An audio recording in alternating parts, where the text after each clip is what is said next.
Plastic Man #5, which me and Connor read. Connor's not here, of course, so I'm going solo for this one. So this issue kind of starts with him saying, "Oh yeah, last issue I found out that all this Cabal stuff was fake. Man, I must have looked like a right chump. God damn it!" And then it cuts to you flip the page, and then the Cabal's real. So he's talking about how much he was at a chump he was for believing it, and now they're real. So now he's a double chump. He's chumpceptioned himself. So that's fun. And you've got Queen Bee there. You got Dr. Psycho. You got Amazo. You got this really wacky team there, and they've got no kidding. They've got a Durlin. Durlin. Okay. Durlin, yeah, shape changers. Yeah. Chameleon. With the tentacles, very the Thing-esque creature from DC Comics.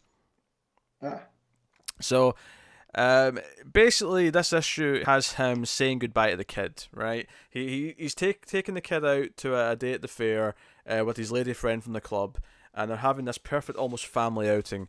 And he says to the kid, "Hey, I'll accept you for whoever you are," and is it promise? And they end up hugging and it's this sweet embrace. And then social services shows up behind them, and he'll arrange this because he didn't think he was fit to look after the kid and wanted to make sure that it goes to a proper home and gets care that he needs. Right. But the kid's not happy. He is livid. He is screaming. He's like, "No, you promise. You're full of shit."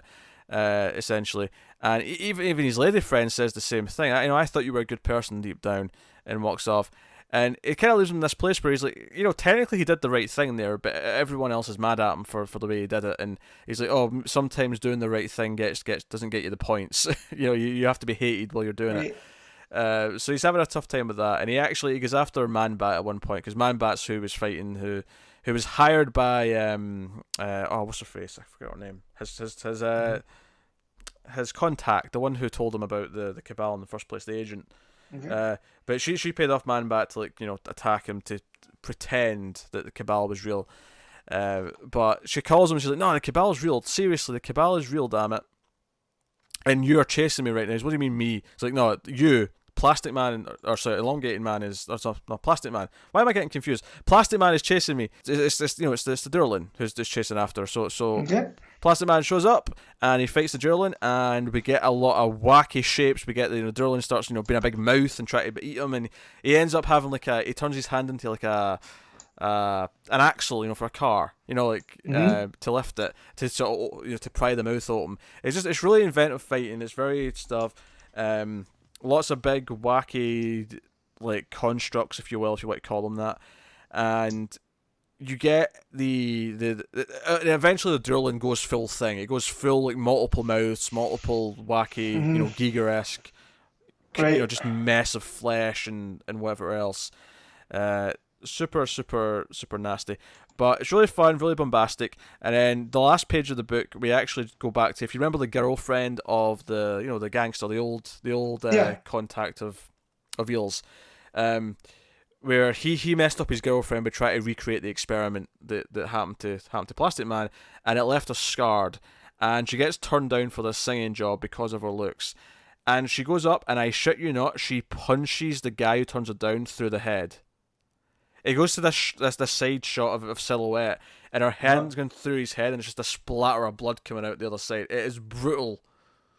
Wow. So that's a gear shift for this book. And then she's like, "This is all Eel O'Brien's fault. I'll never work again, and it's all his fault. I'm going after him." And it ends with a close-up of her eyes, her evil eyes. She's coming for him. Oh, snap.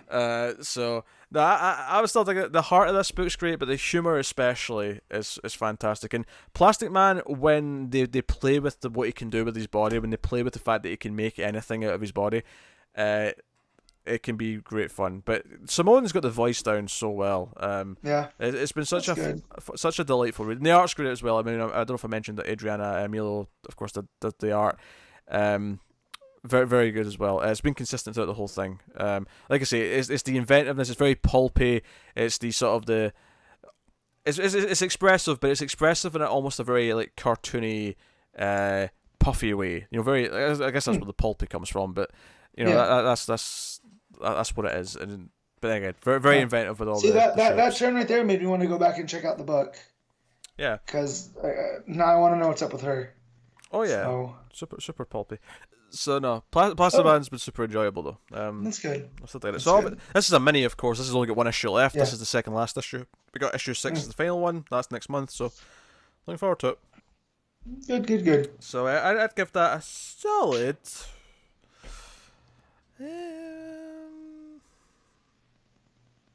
Solid 8. I can't fault it. I mean, yeah, a Derlin shows up and I automatically pop for that. So, they're cool. I can't fault it, and the way they're playing with his guilt, the way they're playing. If anything, my only real complaint about the issue is that I think the first page is very recap heavy. And while I appreciate recapping the events, I wish DC Comics would put a recap page in more. It's in narration boxes, and it's like the first page is just this wall of narration boxes to explain what's happened so far. And I appreciate the effort, but it's like this could have been condensed a bit. this could have been made a bit briefer or whatever. So Yeah.